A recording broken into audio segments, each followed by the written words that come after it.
오는 금요일날 저녁에 우리 경산에서 열린 음악회가 개최가 됩니다. 저 시민운동장에서 이렇게 되는데 무료라고 그러지만 입장권이 없으면 못 들어간다 그럽니다. 그 주민센터에 가시면은 입장권을 선착순으로 이렇게 나눠준다고 그렇게 이야기하는데 여러분 이 가을날에 비는 안 오겠죠? 예, 이 가을날에 그런 좋은 음악을 듣는 것도 괜찮을 듯 싶습니다.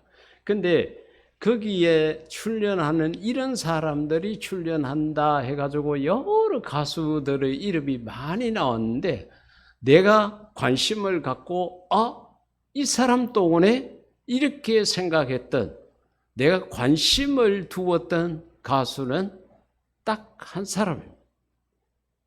이무진이라는 가수입니다. 같은 이시라서가 아니라 우리 무료급식센터에 쌀을 기부를 해줬거든요. 그래서 물론 그 팬클럽들이 그렇게 한 거지만은 어떻게 됐든 간에 우리 무료급식에 도움을 줬던 가수라는 것 때문에 저는 사실 그 가수 이름도 모르고요. 노래는 더더군다나 모릅니다. 뭘 불렀는지도 모릅니다. 내 앞에 갖다 세워놓고 내가 이무지입니다 이야기 안 하면 전 몰라요. 하지만은 이름은 기억을 하고 거기에 관심을 두고 있는 겁니다. 자, 우리가 세상을 살아가면서 예수님이 어디에 관심을 두고 계실까? 성경 66권 가운데 예수님이 하신 말씀, 예수님이 하신 행동, 이것을 기록한 적은 사복음서입니다. 마태, 마가, 누가, 요한복음을 보면은 예수님께서 어떤 말씀을 하셨는지가 상세하게 기록이 되어 있습니다.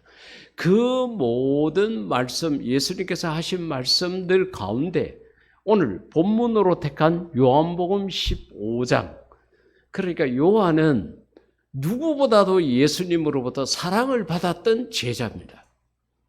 예, 최후의 만찬 자리에 몇 시간 뒤면 예수님께서 붙잡혀 가서 정말 고난을 당하시고 십자가에 달려 돌아가시는 그 상황 속에서도 예수님 품에 기댈 만큼 예수님하고 요한하고는 친밀도가 대단했습니다. 그리고 모든 제자들이 예수님이 십자가에 못 박히게 되니까 자, 가룟 유다처럼 예수님을 팔았던 제자가 있고 베드로처럼 3번이나 부인했던 제자가 있는가 하면은 예수님께서 십자가 형틀에 달리게 되니까 전부 다 도망갔습니다. 12제자들 그 자리에 없었는데 유일하게 그 현장에 있었던 제자가 요한입니다. 그러니까 요한은 그만치 예수님의 마음을 다른 제자보다도 더 알았습니다. 그 요한이 썼는 말 가운데 오늘 이 본문의 말씀이 있습니다. 자, 예수님의 관심이 어디에 있느냐? 2절 가운데 보니까 내게 붙어 있어 열매를 맺지 아니하는 가지는 이렇게 표현을 했는데 열매에 대한 말씀을 하신 거예요. 지금 가을이 되어서 농작물을 이렇게 하시는 농사 일을 하시는 분들은 전부 다 나름대로 결실의 계절이라 그러죠. 열매에 관심이 있습니다. 열매가 어느 정도 맺혔나, 어느 정도 견실한가, 이것에 모든 관심이 있습니다. 줄기가 어느 정도 뻗어나갔나, 잎사귀가 얼마나 무성했나, 꽃이 얼마나 아름다웠나, 이것은 별로 관심이 없습니다.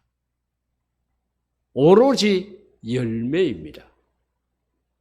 예수님도 역시 마찬가지였다는 거죠. 너 나하고 제자가 되고 스승이 된 지 몇 년이 된 거야? 묻지 않았습니다. 너 내 설교를 몇 번 들어서 그 경력을 따지지 않았습니다. 예수님의 관심은 잎사귀에 있는 것이 아니라 꽃에 있는 것이 아니라 열매에 있다는 거죠. 근데 우리는 신앙생활을 할 때에 내가 교회를 몇 년 다녔고 어릴 때부터 다녔고 옛날에는 이걸 했고 저것을 했고 그런 것들을 자꾸 이렇게 내세우는 그런 습성이 있습니다. 이것은 교회뿐만 아니라 일반 사회에서도 마찬가지고 모든 게 그렇죠. 그런데 예수님은 열매에 관심이 있었습니다. 그래서 2절에서 열매 맺지 아니하는 가지. 열매가 중요한데 가지에서 열매가 맺혀야 되는데 잎사귀를 내고 줄기를 뻗고 꽃을 피우고 하는 그게 중요한 게 아니라고 이야기를 한 거예요. 열매, 여기에 대해서 이야기를 했습니다. 같은 본문 8절 가운데 보면은 너희가 열매를 많이 맺으면 여기서 이제 수량에 대한 말씀을 하십니다. 열매가 한두 개 있어서 되는 게 아니라 많아야 된다. 많이 맺으면 내 아버지께서 영광을 받으실 것이요. 농부의 기쁨은 많은 소출에 있습니다. 많은 소득을 얻게 되면 마음이 기쁩니다. 하나님께서도 우리가 열매를 맺게 되면 내 아버지께서 영광을 받으시고 너희는 내 제자가 되리라. 이 말을 바꿔서 하면 열매가 없으면 너희들은 내 제자가 아니다. 그 이야기예요. 우리가 열매라는 것이 이렇게 중요하고 열매를 통해서 평가받는다고 우리가 생각을 해야 됩니다. 우리는 흔히 생각할 때에 예수님은 돈에 관심이 없고 열매에 관심이 없을 거라고 생각합니다. 다시 말하면 결과에 대해서는 관심이 없으시고 과정을 중요하게 생각할 거다 이렇게 오해하는 경우가 참 많이 있습니다. 그래서 결과야 뭐 어떻게 되든 간에 그 상관없다. 그냥 과정만 중요하게 생각을 하자. 이런 마음들이 있어요. 그런데 예수님은 성경 속에 말씀하신 거 보면 그게 아니에요.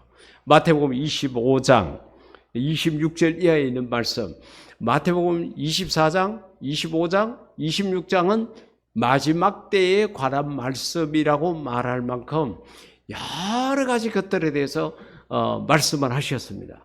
그 가운데 달란트 비유, 우리가 흔히 아는 대로 한 달란트, 다섯 달란트, 여러 달란트를 이렇게 주시고 난 다음에 나중에 이제 그게 예수님께서 비유로 말씀을 하셨지만은 왕이 나중에 돌아와가 결사를 하는 거예요. 열매를 이제 갖고 오라는 거예요. 그런데 다른 달란트를 받은 그 종들은 열심히 나름대로 일을 해가지고 소득을 남겼습니다. 열매가 있었어요. 그런데 한 달란트를 받은 자는 이건 뭐 얼마 돼도 안 하고 예수님이 왕이 나한테 한 달란트 주는 거 보니까 나를 별로 대수롭지 않게 생각하는 모양이다 생각을 하고 그걸 땅에다가 묻어놨습니다. 그러고 난 다음에 나중에 왕이 돌아왔을 때에 그 한 달란트를 그대로 주인님 보십시오. 내게 주셨는데 내가 그대로 이렇게 갖고 왔습니다. 내가 이거 까먹지 않았습니다. 이렇게 이야기를 한 거예요. 그때에 그 왕이 하는 이야기가 바로 26절, 29절 이 사이에 있습니다. 그렇다면 내 돈을 은행에 맡겼다가 내가 돌아왔을 때 이자와 원금을 함께 받도록 했어야 하지 않느냐. 그 돈을 왜 땅에 묻어놨어? 그걸 은행에다가 맡겨놓으면 이자라도 받을 거 아니야. 이자까지 생각하시는 예수님이라는 거죠. 두루뭉실하게 그렇게 넘어가는 게 아니라는 거죠. 대충하고 넘어가는 게 아니라 한 달란트에 대한 이자가 얼마 되겠습니까? 그런데 그 이자까지도 생각하시는 그런 예수님이라는 거죠. 그러니까 예수님이 우리 삶을 돌아보실 때에 열매가 있느냐 없느냐, 있다 그러면은 많이 있느냐 적게 있느냐 이것까지 보신다는 것을 우리가 오늘 이 본문 속에서 알 수 있습니다. 두 번째로 같은 2절 가운데 보면은 예수님이 이런 말씀을 하셔요. 열매를 맺지 아니하는 가지는 아버지께서 그것을 제거해 버리시고,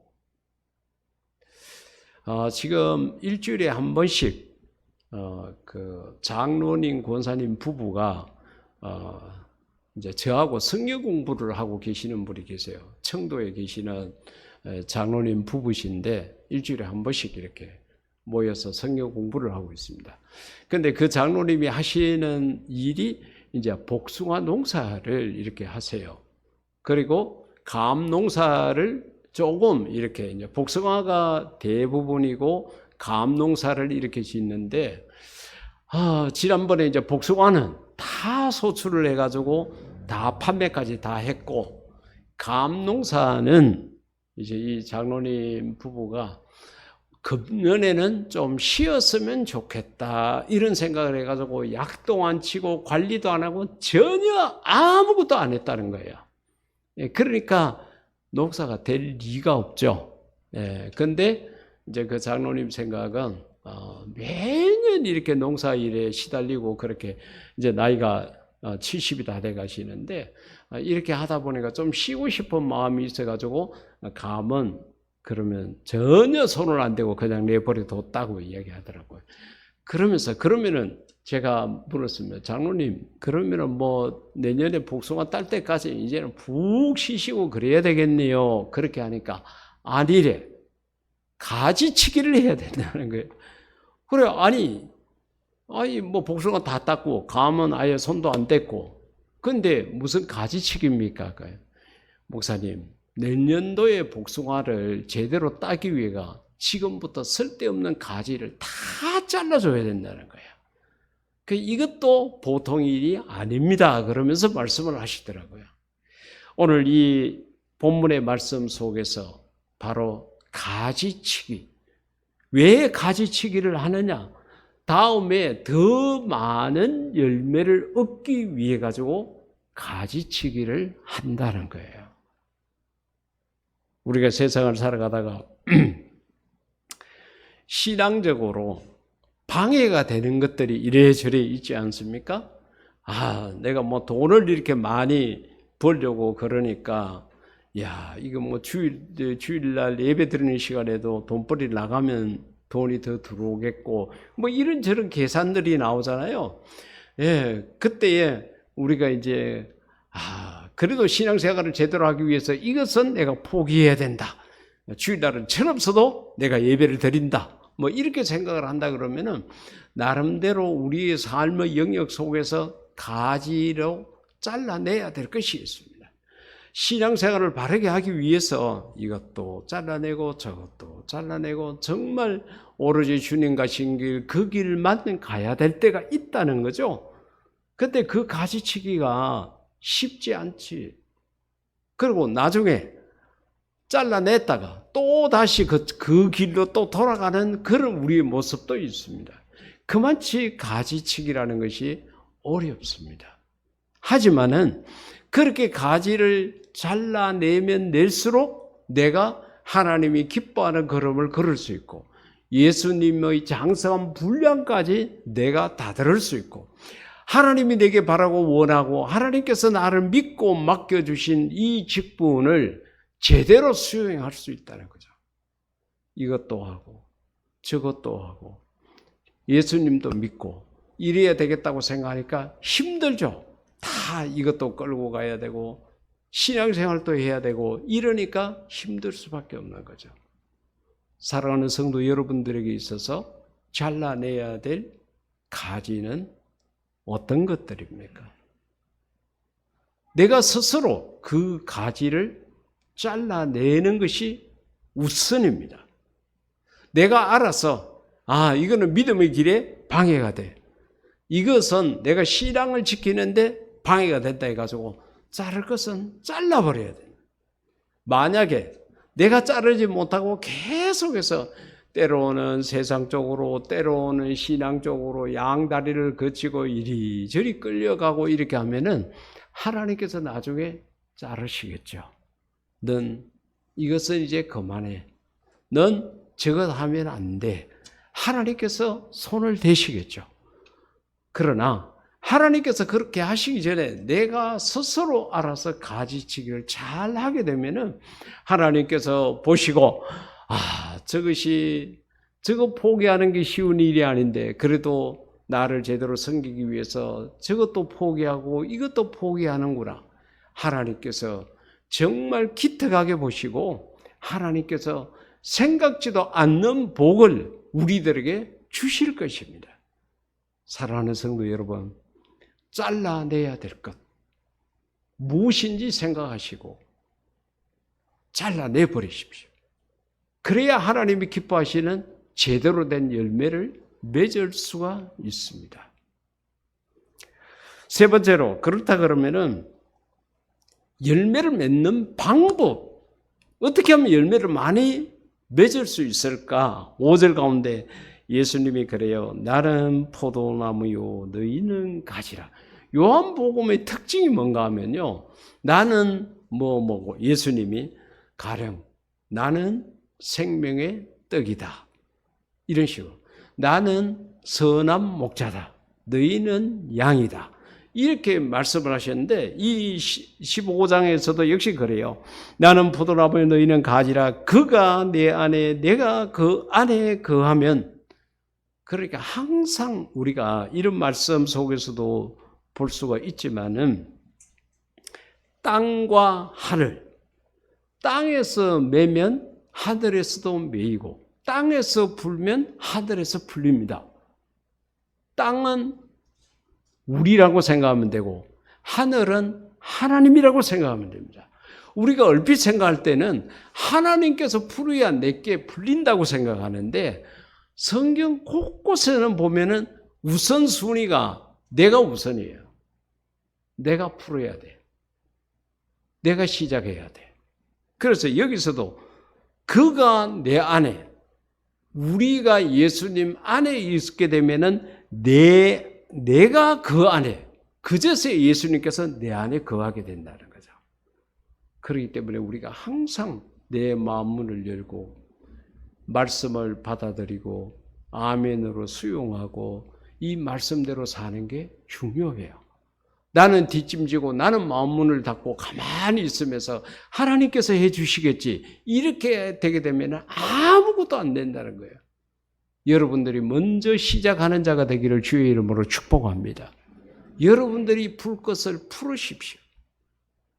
여러분들이 놓아야 될 건 놔버리십시오. 그러면 하나님께서 역사하십니다.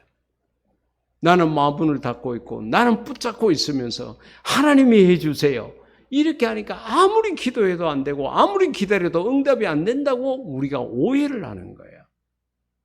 예수님께서 그가 내 안에, 그러면 내가 그 안에 거하면 사람이 열매를 많이 맺나니, 열매를 맺고 수적으로도 많다는 거예요. 열매를 많이 맺나니 나를 떠나서는 너희가 아무것도 할 수 없습니다. 여러분, 우리가 살아오면서 참 이런 경험 다 해봤잖아요. 하나님 없이 내 힘으로 한번 해봐야 되겠다, 이렇게 생각하고 내가 열심히 일하고 정말로 최선을 다해서 그렇게 했는데 열매가 맺히지 않거나 열매가 있기는 있는데 쪼그라든 열매, 별로 상품 가치가 없는 그런 열매를 우리가 손에 쥐어본 적들이 많이 있지 않습니까? 나를 떠나서는 너희가 아무것도 할 수 없다. 이것은 우리의 우선순위, 여러분 신앙이라는 것은 순위 다툼입니다. 다시 말하면은, 자, 예수 믿는 사람이 돈을 좋아해야 되느냐? 답을 하려고 그러니까 이제 갈등이 생기는 거예요. 돈은 분명히 있어야 되는데, 돈이 있어야 뭐 헌금도 하고 그렇지. 오늘 아침에 내가 예배 시작하기 전에 톡을 하나 이렇게 받았는데 어떤 목사님이 그 필리핀 주사랑교회 그 교육관 건축 헌금 하는데 아직까지 100만 원이 부족하거든요. 근데 하여튼 그걸 우리 가족들이 하겠습니다 그러면서 톡을 보내온 거예요. 제가 마음속에 여기 필리핀 가기 전에 숙제를 풀어줘가지고 너무 고맙다 속으로 그런 생각이 드는 거예요. 왜 그런가 하면은 이제 다음 주에 필리핀을 가야 되는데 가게 되면은 그 교회를 가야 되고 그 교회 목사님 만나면은 분명히 이 교육관 이야기를 또 할 건데 아직까지 돈이 부족해가지고 우리가 다 준비됐다 이야기를 못하겠다고 생각을 했는데 그 문자가 들어온 거예요. 하나님께서 적절할 때 이렇게 해주셨구나 이렇게 생각이 들었는데 우리 신앙생활이라는 것은 돈에서 벗어날 수가 없고 이 땅에 산 날 동안에는 돈이라는 굴레를 절대로 벗어날 수 없습니다. 그러면은 생각해 보세요. 내가 하나님도 믿어야 되고 돈도 사랑해야 되고 가족도 사랑해야 되고 내 직장도 사랑해야 되고 그럼 이거 어떻게 해야 되냐? 신앙이라는 것은 하나를 틀어지고 나머지를 포기하는 것이 아니라 물론 앞서 말씀드린 것처럼 가지치기를 해야 될 그런 것들이 있습니다. 그러나 신앙생활이라는 것은 순위 다툼입니다. 1, 2, 3, 4 내 인생의 우선순위에 있어서 제1이 하나님이냐 이게 중요한 거예요. 제2가 돈이 되든 이거는 다른 사람이 되든 물질이 되든 뭐가 되든 2, 3, 4 이거는 별로 관심이 없습니다. 하나님의 최대 관심사는 우리의 인생의 제1순위에 하나님이 올라가 있느냐. 어제 대구 범어교회에 나가시는 어느 집사님을 만났습니다. 집사님이 하시는 말씀, 나이가 70대 중반인데 얼마 전에 교통사고가 나고 5m 되는 언덕에서 굴러가지고 이 팔이 부러진 것이 아니라 으스러졌대요. 양쪽 팔 뼈가 막 동강이 다 나고 잇몸이 왕창 다 내려앉아요.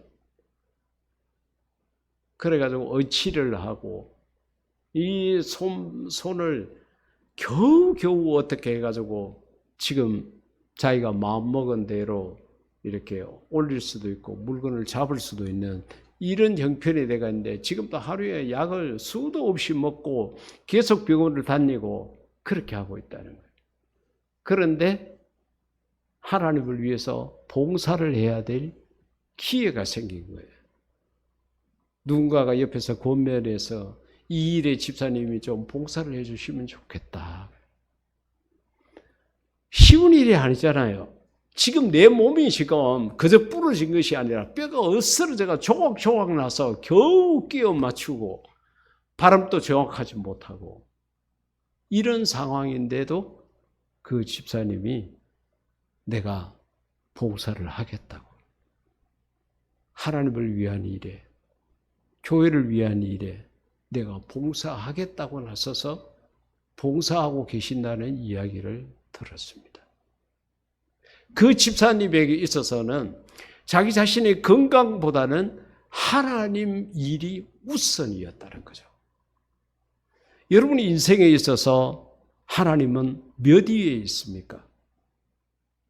물론 오늘 이 예배에 참석한 걸 보게 되면은 여러분들은 적어도 예배 참석하기 전까지는 하나님이 여러분 삶의 우선순위였어요. 제1위였습니다. 그러니까 여기 오죠. 쉬는 게 일이었다 그러면은 예배를 포기하고 집에서 쉴 수 있겠죠. 다른 바쁜 일이 우선순위 1위에 올라가 있었다 그러면 그 일 때문에 예배 참석 못했겠죠. 그러나 모든 것을 뒤로하고 여러분들이 이 시간을 내서 이 자리에 참석했다는 것은 하나님을 여러분의 삶의 제1위에 뒀다는 증거입니다. 모든 일에 하나님 제1주의로 살아가는 저와 여러분이 될 수 있기를 주의 이름으로 축복합니다. 신앙생활이라는 것은 순위 다툼입니다. 돈도 사랑하십시오. 이웃도 사랑하십시오. 직장도 사랑하십시오. 원수까지 사랑하십시오. 그러나 일의 자리에는 변함없이 하나님을 두십시오. 그게 신앙생활인 거예요. 자, 요한복음 12장 24절에 내가 진실로 너희에게 이르노니, 그러니까 성경을 보다가 진실로라는 말이 들어간다는 것은 강조된 거고 두 번이나 진실로 한 것은 더욱더 강조된 것이라고 생각하면 됩니다. 한 알의 밀이 땅에 떨어져 죽지 아니하면 한 알 그대로 있고, 이건 뭐 누구나가 다 알 수 있는 진리죠. 씨앗이 떨어져서 땅 속에 들어가서 죽지 않으면, 썩지 않으면 다른 소출을 낼 수가 없죠. 죽으면 많은 열매를 맺느니라. 할렐루야. 아주 기본적인 원칙이고 진리고 누구나가 다 알고 있는 보편적 가치성입니다. 밀알이 떨어져 죽어야 그 다음에 많은 밀알을 맺는다. 예수를 믿는다는 것은 어떻게 보면은 죽는 연습을 하는 거라고 생각하면 됩니다. 그래서 바울은 나는 날마다 죽노라, 그같이 이야기한 거예요. 그 죽는다는 것이 목숨을 버린다는 게 아니라 내 마음속에 내 스스로에게서 생겨나는 욕정, 욕심, 인간적인 혈기, 이런 것들을 죽인다는 거죠. 이런 것들을 죽인다는 거죠. 참 이게 어렵고 힘듭니다.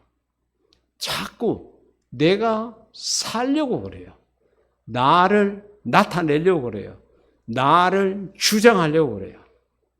예수님은 누구든지 나를 따라오려거든 자기 십자가를 지고, 그렇게 그 십자가라는 것이 죽음이지 않습니까? 그렇게 나를 따라라고 그랬는데 우리는 자꾸 내가 살려고 그러는 욕구가 있습니다. 그래서 사람들 2명 이상 모인 자리에서는 항상 자기 자신을 나타내려고 하는 기본적인 욕구가 있어요. 교회 안에서도 그렇고 세상에서도 그렇고 모든 것에서 다 마찬가지입니다. 그게 내가 썩지 않으려고 그러는 거예요. 나라와 민족이 이렇게 어려울 때에 우리가 어떻게 해야 되겠느냐? 내 개인의 영달보다는 정말 나라와 민족을 위해서 내가 무엇을 생각하고 어떤 일을 해야 되겠다? 이런 생각을 가진 사람, 그런 정치인들이 많은 나라일수록 그 나라는 제대로 되겠죠. 그런데 이러면 국민들을 위한다고 그러고 이러면 나라를 생각한다 그러면서 다 자기 자신의 욕심을 채우고 이렇게 하는 사람이 많은 나라는 결국은 망해질 수밖에 없습니다.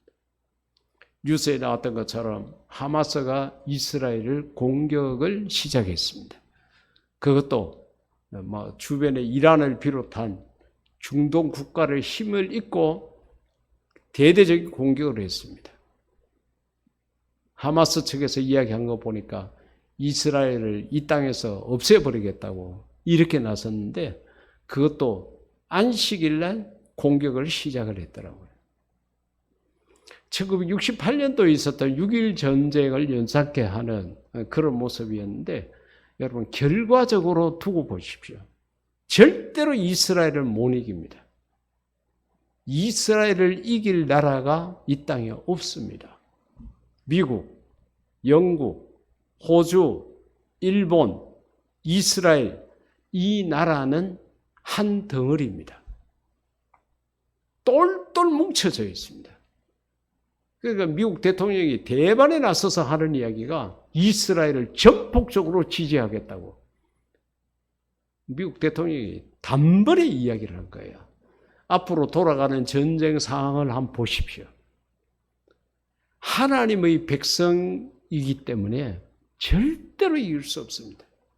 아무리 세계 강국이 어떤 모양으로 이스라엘을 대항한다 하더라도 그들은 절대로 이길 수 없습니다. 미국을 비롯한 다른 강대국들이 있다고 그런 게 아니라 하나님의 백성이기 때문에 그렇습니다. 못 이깁니다. 여러분도 마찬가지입니다. 예수님의 피로 여러분을 구원하시고 여러분을 하나님의 자녀로 삼았습니다. 세상에 있는 그 어떤 악한 것들이 넘어뜨리려고 하고 여러분을 향해서 도전하고 그렇게 하더라도 여러분을 이길 수 없습니다. 왜? 하나님께서 여러분을 지키시고 여러분을 보호하시기 때문에 그렇습니다. 여러분들이 가지에서 잘려나가지 않는 한, 여러분들이 예수 그리스도에게 붙어 있는 한은 절대로 세상이 여러분을 이길 수 없습니다. 우리는 세상이 감당할 수 없는 하나님의 자녀입니다. 왜? 우리가 예수 그리스도의 가지에 붙어 있기 때문입니다. 그런데 우리가 붙어 있는 것으로만 생각할 것이 아니라 열매를 맺어야 된다는 생각을 이 가을에는 꼭 하셔야 됩니다. 농부가 풍성한 열매를 보고 기뻐하듯이 우리 삶의 열매를 보고 하나님께서 영광을 받으시고 예수님께서 말씀하신 것처럼 우리가 내 제자가 되리라. 예수님의 제자가 되기 때문에 그렇습니다. 여러분, 그렇다 그러면은 나는 어떤 열매를 맺어야 되느냐? 여러분들이 맡으신 직분에 따라서 다르고 여러분들이 하고 있는 일에 따라서도 다 다르겠지만은 공통적인 열매가 하나 있습니다. 그것은 사랑의 열매입니다. 예수 믿는 모든 사람들은 다 사랑을 갖고 있어야 됩니다. 모든 군인들 다 개인 화기가 있습니다. 총이 있습니다. 군인이라 그러면은 육해 공군이고 해병대고 뭐고 어떤 역할을 하든 어떤 직무를 하든 간에 심지어 군종이라고 하더라도 군목이라고 하더라도 군인은 총을 갖고 있습니다. 이 땅에서 예수를 믿는 사람들은 남녀노소 흑인, 백인, 황인종 구분할 것 없이 모든 예수를 믿는 사람 속에 있어야 될 열매는 사랑입니다. 그 사랑의 열매를 이 가을에 더 풍성하게 맺고 더 많이 맺을 수 있는 그런 저와 여러분이 될 수 있기를 주의 이름으로 축복합니다. 이 시간에 우리 다 같이 기도할 때 하나님, 내가 하나님이 기뻐하시는 열매를 많이 맺힐 수 있는 그런 자가 되게 해달라고 기도하시겠습니다.